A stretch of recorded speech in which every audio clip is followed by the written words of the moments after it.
¿Alguna vez has estado absolutamente seguro de algo, solo para que alguien cercano te mire a los ojos y diga, con calma inquebrantable, que nunca sucedió?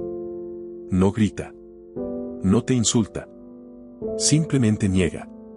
Y tú, por un instante, sientes que el suelo se desvanece bajo tus pies. No porque haya pruebas en su contra, sino porque su certeza es tan firme que empiezas a cuestionar tu propia memoria. Ese momento, casi imperceptible, es más peligroso de lo que parece. Porque no es solo un desacuerdo. Es el primer hilo de una red invisible que alguien está tejiendo a tu alrededor y tú ni siquiera sabes que estás dentro.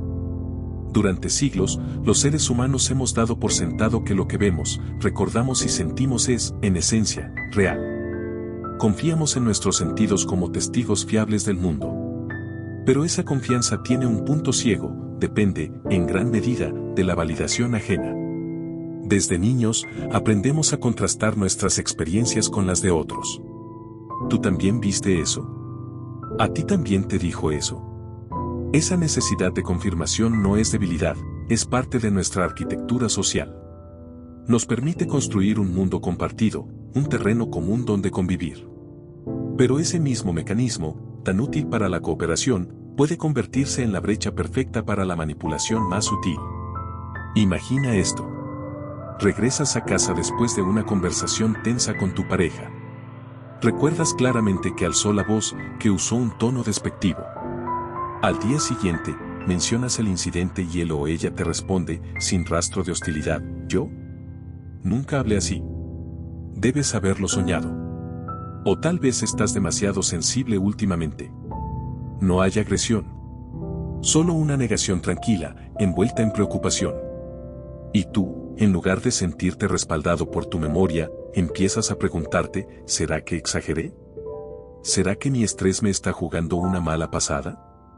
Esa duda, esa pequeña fisura en tu certeza, es exactamente lo que busca quien practica este tipo de control.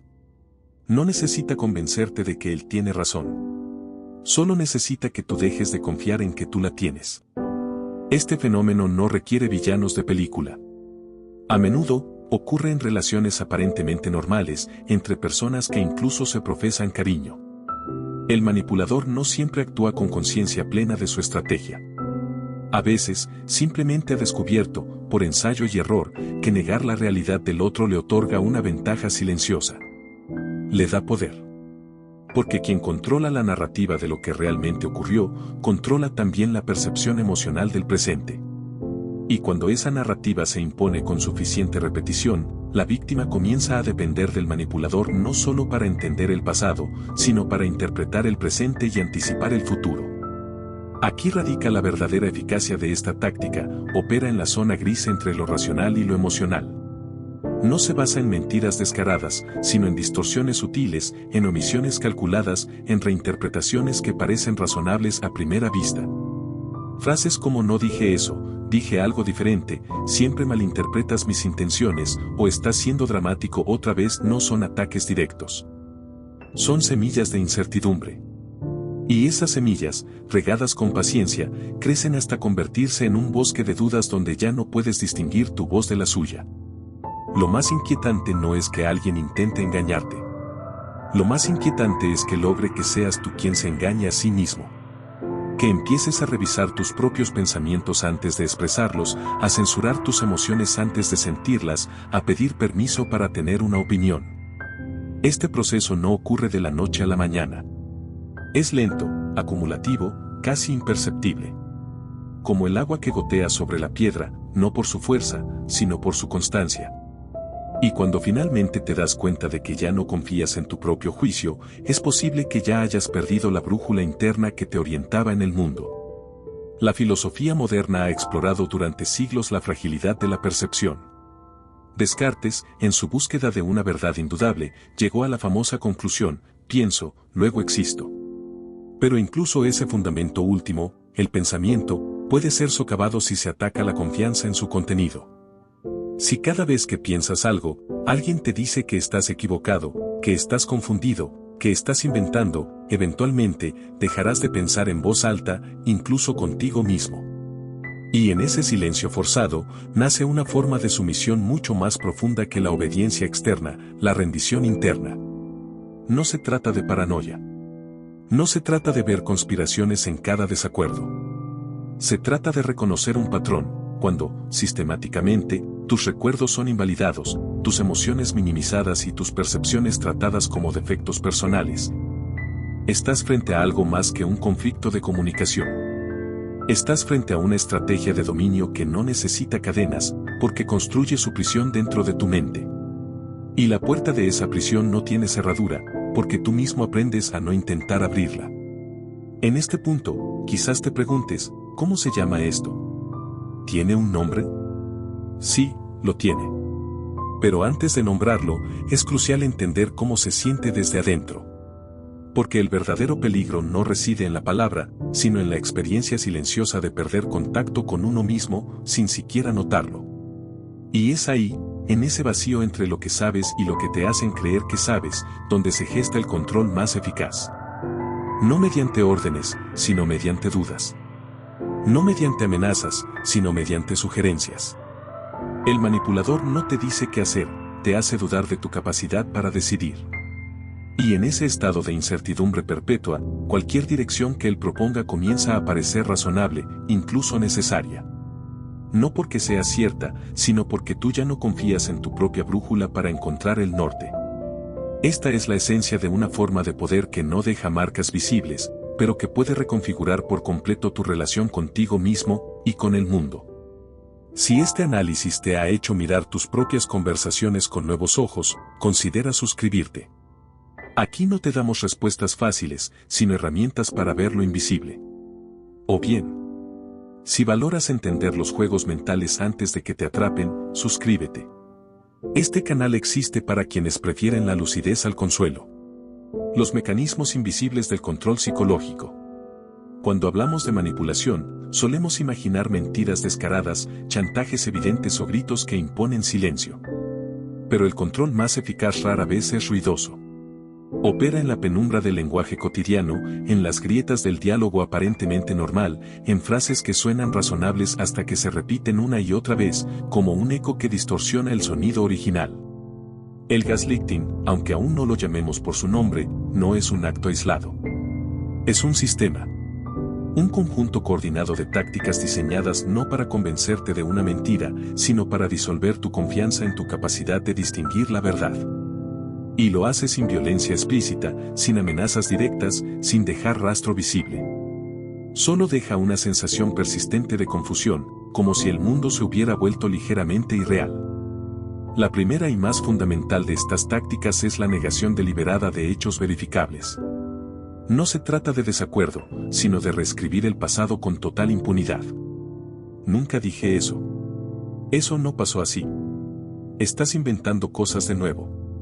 Lo inquietante no es la falsedad en sí, sino la serenidad con la que se afirma. Esa calma transmite una certeza tan absoluta que hace que tu propia memoria parezca frágil, subjetiva, poco fiable.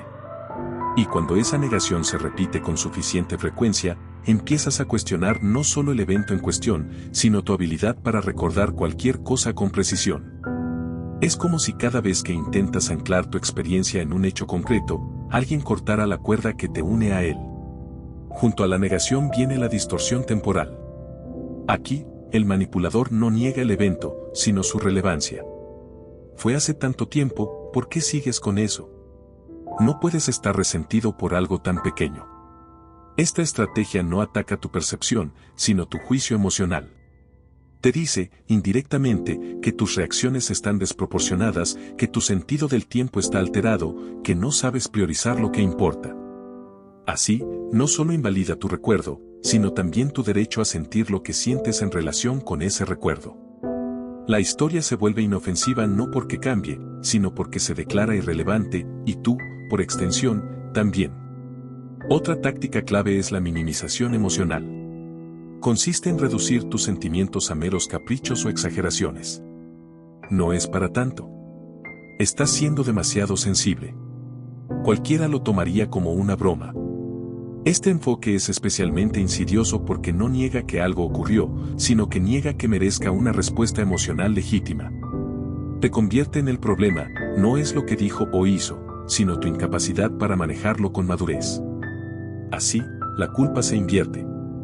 Ya no se trata de su comportamiento, sino de tu supuesta fragilidad. Y en ese giro, pierdes el derecho a establecer límites basados en tu bienestar emocional. La proyección inversa es quizás la más maquiavélica de todas. Consiste en atribuirte a ti las intenciones o acciones que en realidad pertenecen al manipulador. Tú eres el que siempre miente. Siempre estás tratando de controlarme. Eres tú quien distorsiona todo. Esta maniobra no solo te desorienta, sino que te pone a la defensiva.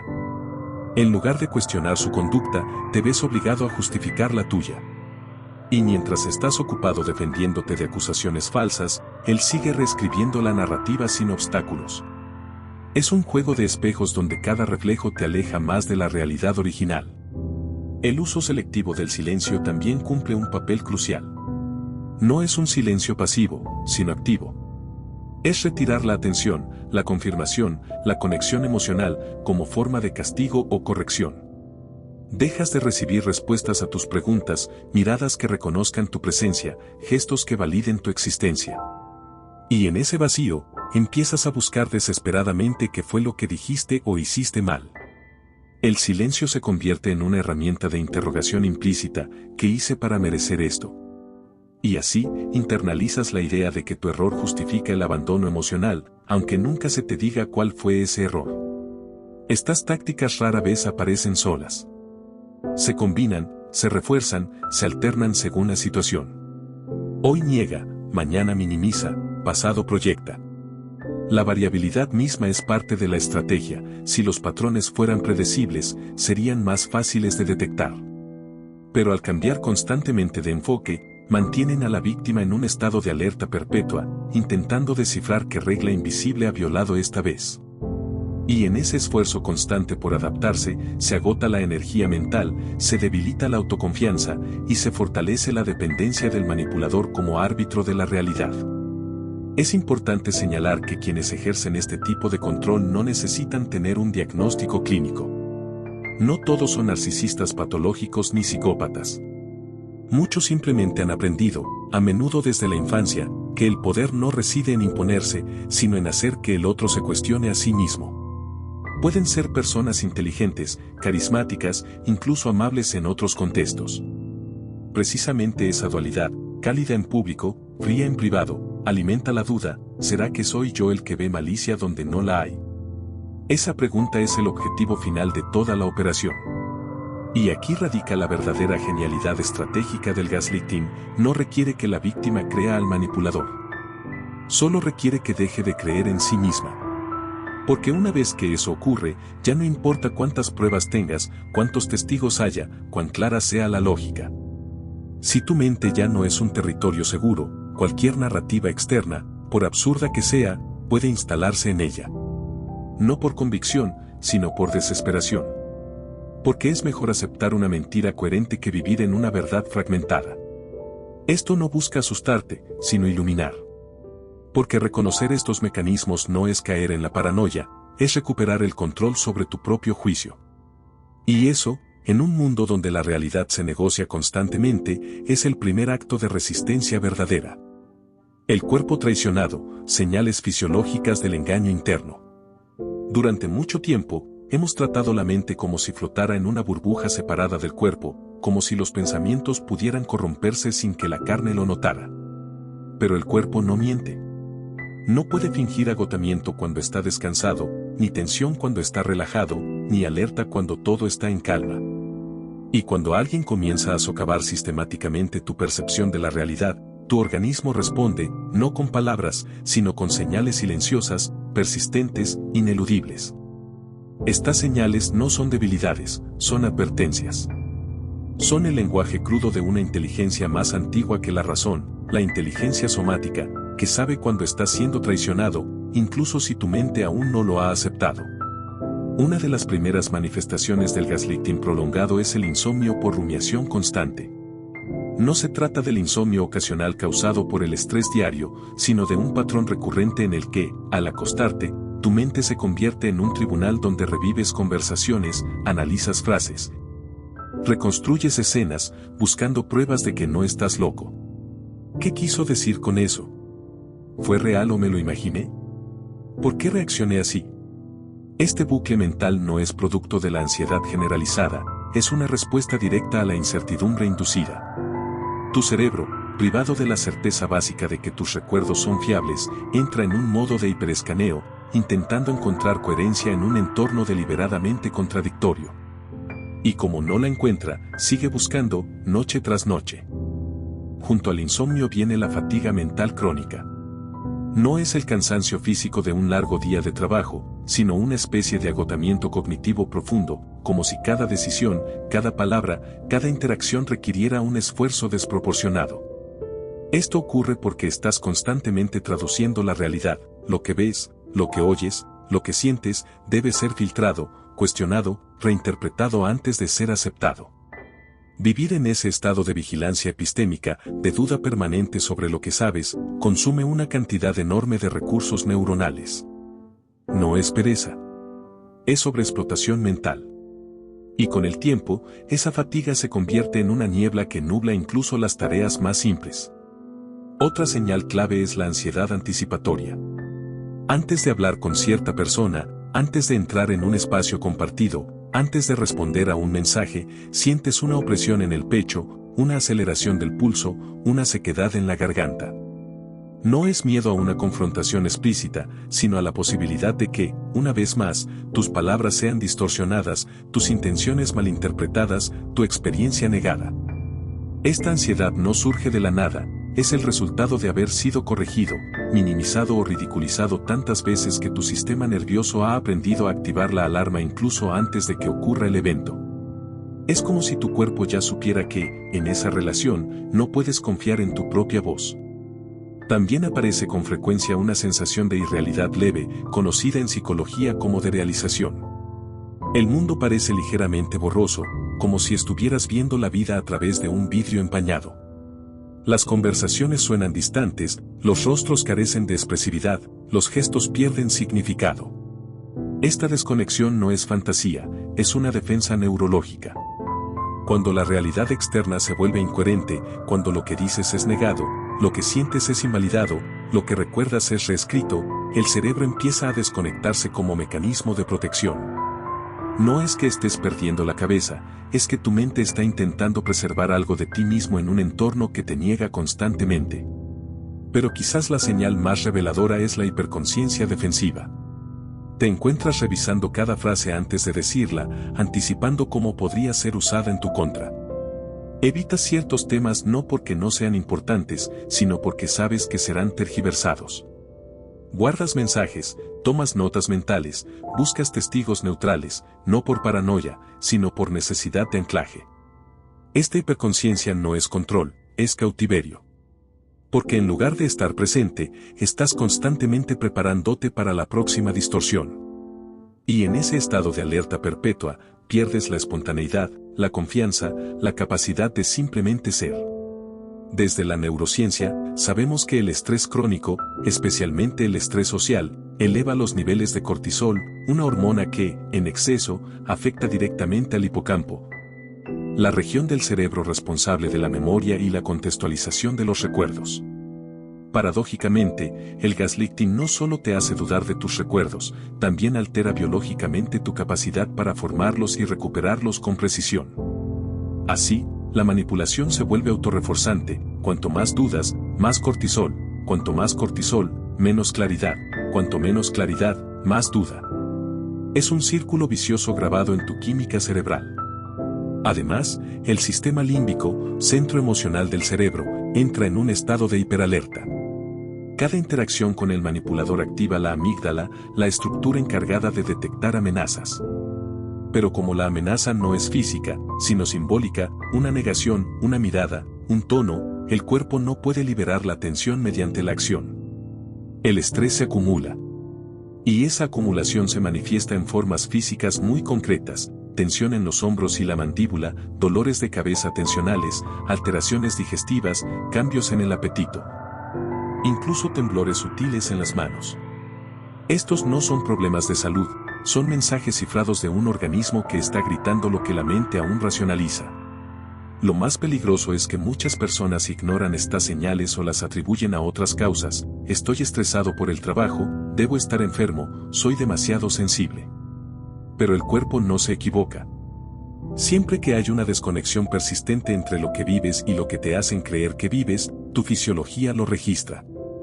Y si aprendes a escucharla, no como síntoma de debilidad, sino como sistema de alerta estratégico, puedes recuperar una fuente de verdad que nadie puede manipular, la verdad de tu propia carne. Porque al final, el gaslighting no solo ataca tu mente. Ataca tu relación contigo mismo. Y el cuerpo, fiel aliado, es el único testigo que nunca miente. Escúchalo. Antes de que el silencio interior se vuelva tan profundo que ya no puedas oírlo. Filosofía del engaño, de Descartes al teatro social. Imagina por un momento que todo lo que crees saber sobre el mundo es una ilusión. No una mentira evidente, sino una distorsión tan perfecta que se siente como verdad. Esta no es una fantasía moderna, es una antigua pesadilla filosófica. Hace más de 3 siglos, René Descartes se sentó en una habitación oscura y se preguntó si era posible que un genio maligno, un ser todopoderoso y engañador, estuviera manipulando todos sus sentidos, haciéndole creer en un mundo que no existía. Descartes no temía la violencia del genio, sino su sutileza, su capacidad para hacer que la falsedad pareciera evidente.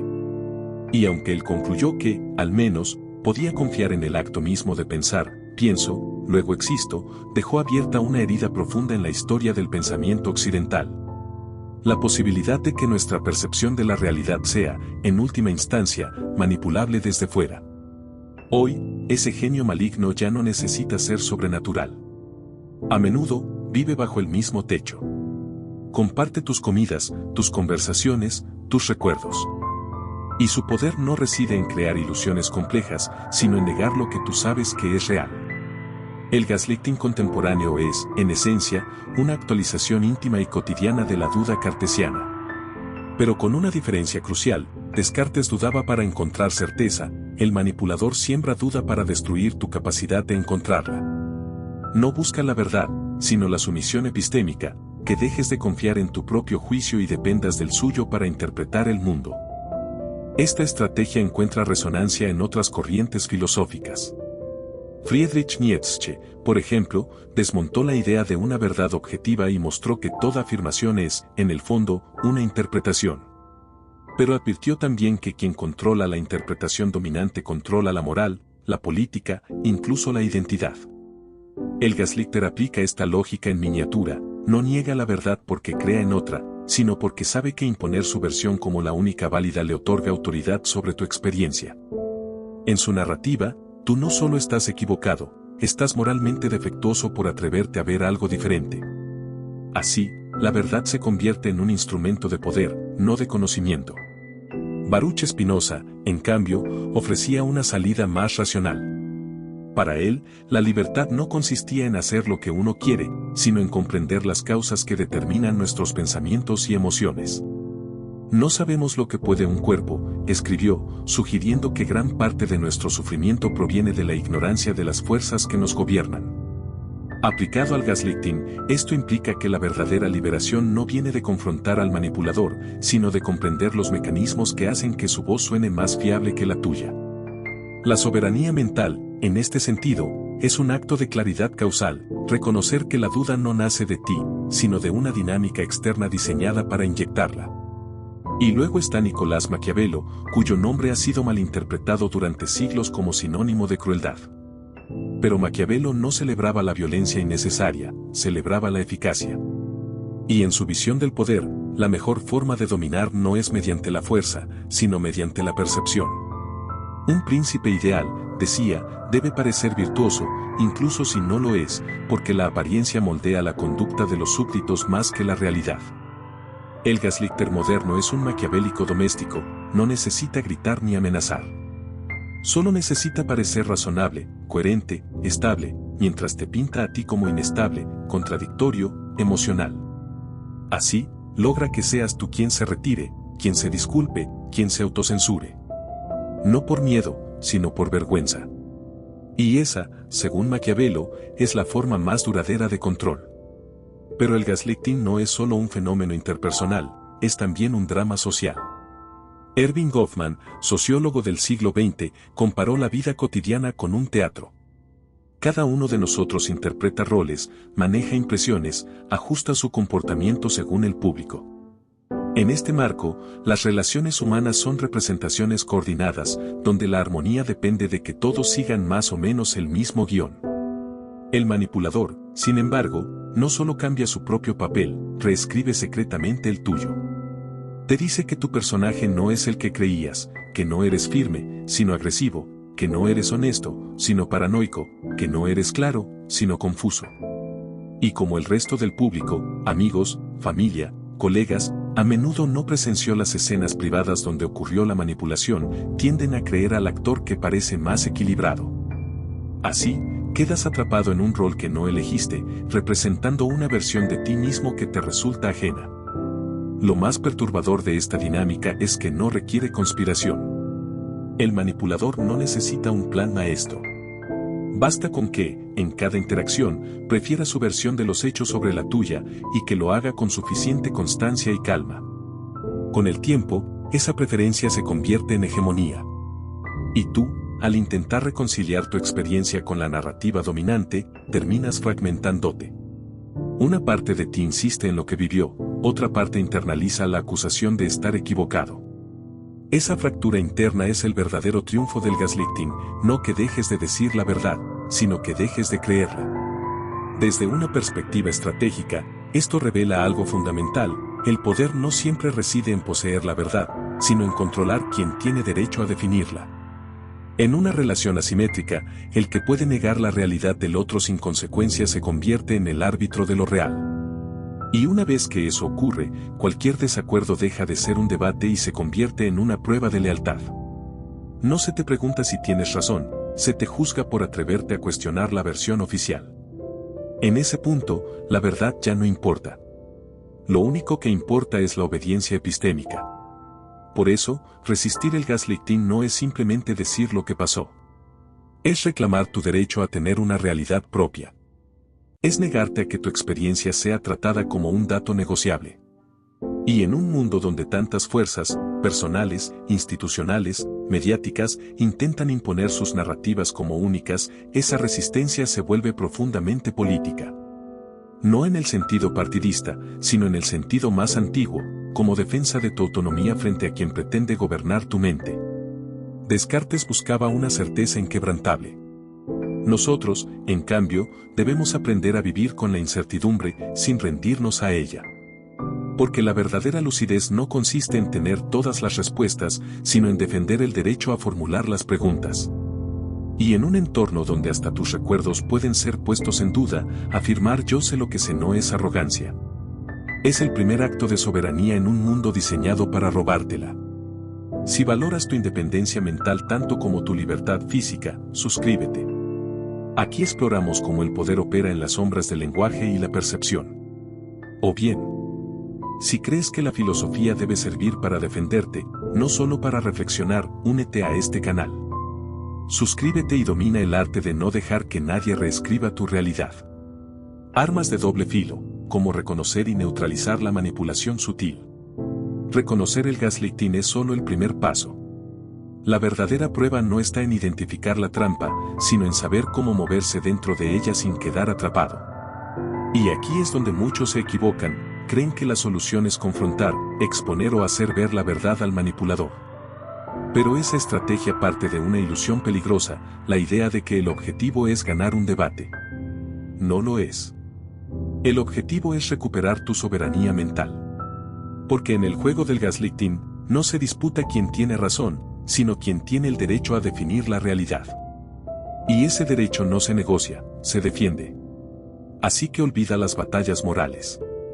Lo que necesitas no son argumentos, sino herramientas estratégicas. Herramientas diseñadas no para convencer al otro, sino para proteger tu propio juicio. La primera y más fundamental de estas herramientas es el registro externo. Tu memoria, por muy fiable que sea, es vulnerable a la duda inducida. Pero los hechos escritos, grabados o documentados no lo son. Lleva un diario privado donde anotes fechas, frases exactas, contextos emocionales. Guarda mensajes de texto, correos electrónicos, cualquier rastro tangible de lo que ocurrió. No lo hagas para usarlo como arma, sino como ancla. Porque cuando alguien niegue que algo sucedió, tú no tendrás que depender de tu recuerdo, tendrás una fuente objetiva a la que volver. Este registro no es paranoia, es prudencia.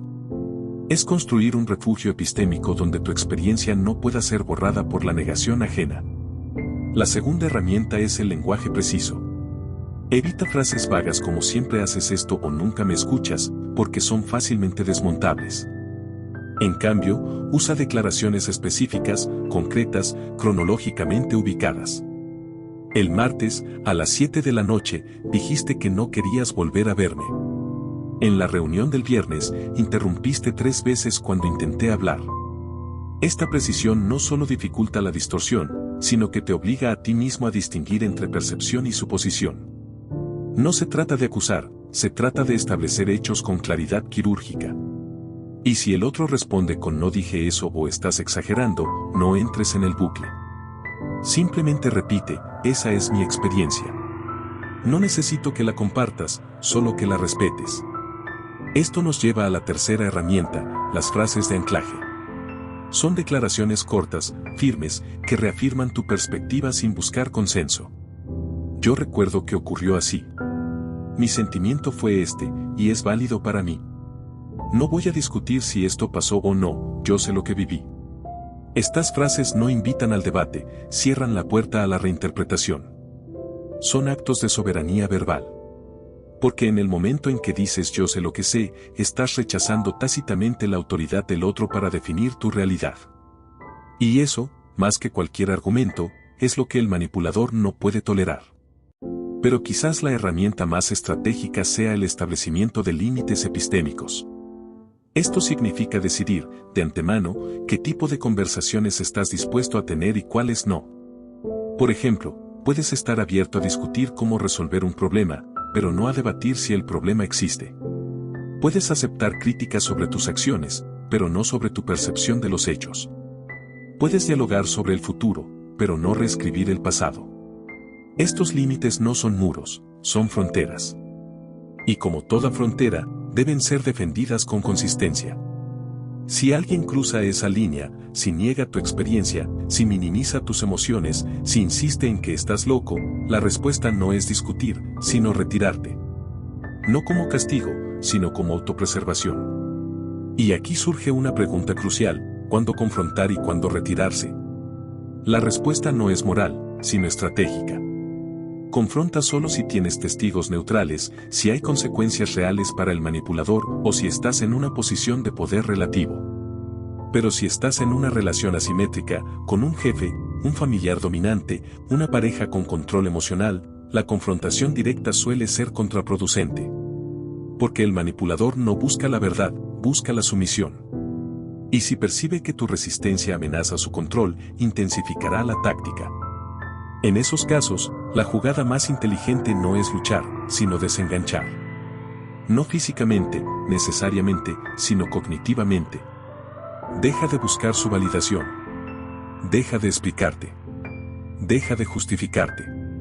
Porque mientras sigas intentando que él entienda tu versión, seguirás reconociendo su autoridad como juez de tu realidad.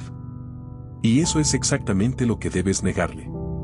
La reconstrucción de la autoconfianza tampoco es un acto de fe ciega. No se trata de repetirte tengo razón como un mantra vacío. Se trata de practicar la validación interna deliberada. Cada vez que notes que dudas de ti mismo, pregúntate, ¿esta duda nace de una evidencia real, o de la voz de alguien que ha demostrado distorsionar la realidad? Si es lo segundo, reconoce esa influencia y devuélvele la responsabilidad. No es que yo esté confundido, es que él me ha entrenado para dudar. Ese simple acto de reatribución rompe el hechizo. Porque ya no internalizas la duda como defecto personal, sino como producto de una dinámica externa. Además, cultiva relaciones de validación lateral. Busca personas que no intenten arreglar tu experiencia, sino que simplemente la reconozcan. Sí, eso suena muy difícil. Entiendo por qué te sentiste así. Ese tipo de confirmación no restablece la verdad objetiva, pero sí refuerza tu derecho a tener una subjetividad legítima. Y en un entorno donde tu percepción ha sido sistemáticamente invalidada, ese reconocimiento es oxígeno.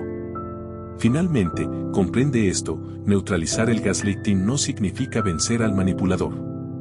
Significa hacer que su táctica deje de funcionar contigo.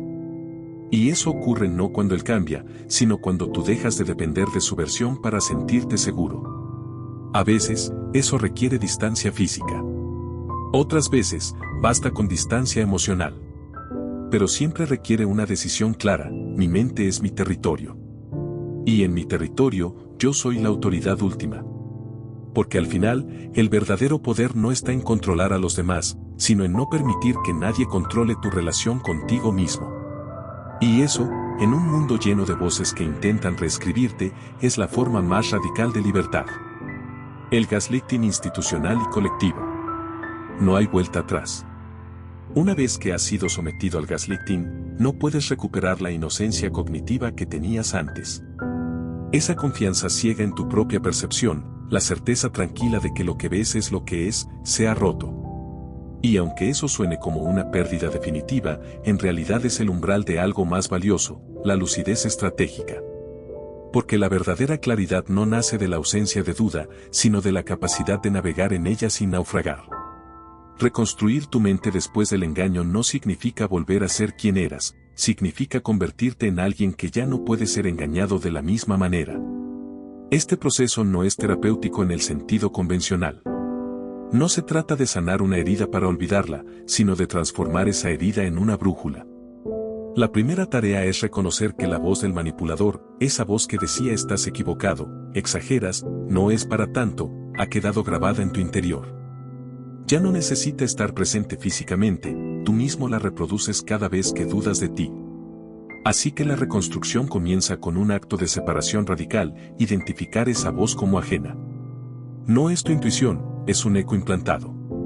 Y una vez que lo reconoces como tal, puedes empezar a silenciarlo, no con fuerza, sino con indiferencia. Porque lo que no alimentas, se apaga. La segunda tarea es reaprender a confiar en tu juicio sin necesidad de validación externa. Esto no es arrogancia, es autonomía. Significa aceptar que tu experiencia es válida incluso si nadie más la respalda. Incluso si es contradictoria. Incluso si es incómoda. Porque la verdad no se define por consenso, sino por coherencia interna.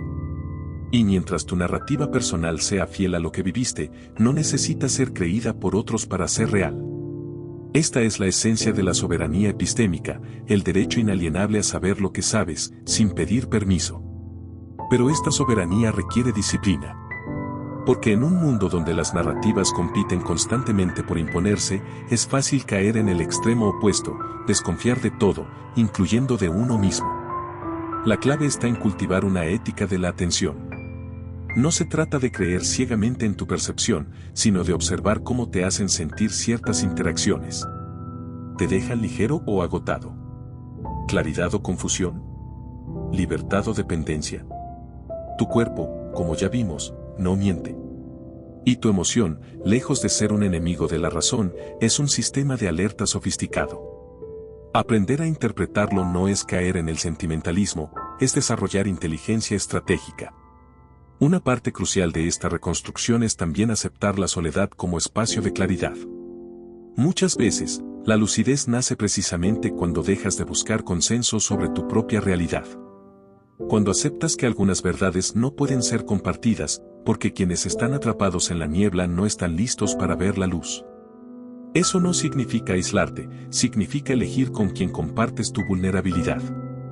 Porque no toda compañía es nutriente. Algunas relaciones, aunque cercanas, están diseñadas para mantener la duda. Y salir de ellas, física o emocionalmente, no es traición, es fidelidad a ti mismo. Es importante entender que esta reconstrucción no tiene un final definitivo. No es un destino, sino una práctica constante. Cada conversación, cada noticia, cada interacción social será una oportunidad para ejercitar tu discernimiento. Y a veces fallarás. Dudarás otra vez. Te dejarás influir. Pero ya no será lo mismo. Porque ahora sabes cómo se siente la manipulación desde adentro. Y ese conocimiento es una vacuna. No te hace inmune, pero te permite detectar la infección antes de que se propague. Aquí radica la paradoja final. El gaslighting, en su forma más destructiva, intenta robarte tu realidad. Pero si logras sobrevivir a él con lucidez, termina dándote un regalo oscuro, la conciencia de que la verdad no es un dato fijo, sino un territorio que debes defender. Y en ese acto de defensa, descubres una forma de libertad más profunda que la simple ausencia de control. Es la libertad de elegir qué voces merecen habitar tu mente. De decidir qué historias merecen ser creídas. De afirmar, incluso en soledad, yo sé lo que sé. Esta postura no es cómoda.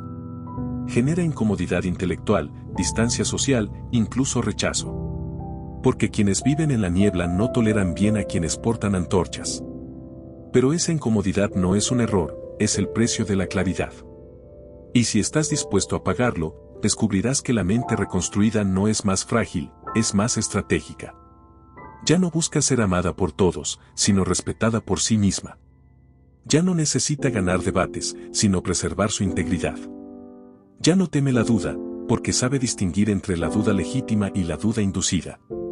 En un entorno donde todo puede ser negado, distorsionado o ridiculizado, la resistencia más poderosa no es gritar más fuerte, sino mantener tu relato íntegro.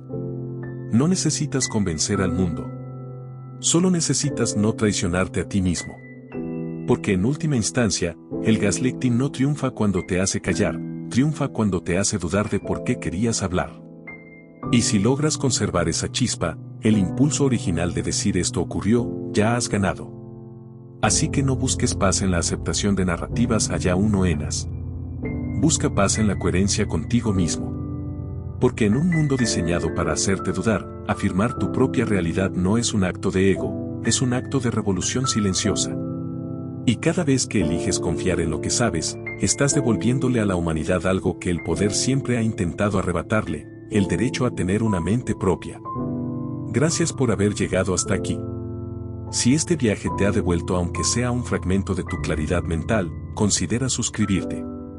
Este canal existe para quienes no aceptan vivir en la niebla que otros crean. O bien, gracias por acompañar este recorrido hasta el final. Si ahora miras el mundo, y a ti mismo, con ojos más estratégicos, suscríbete. Aquí seguimos construyendo islas de lucidez en un mar de manipulación.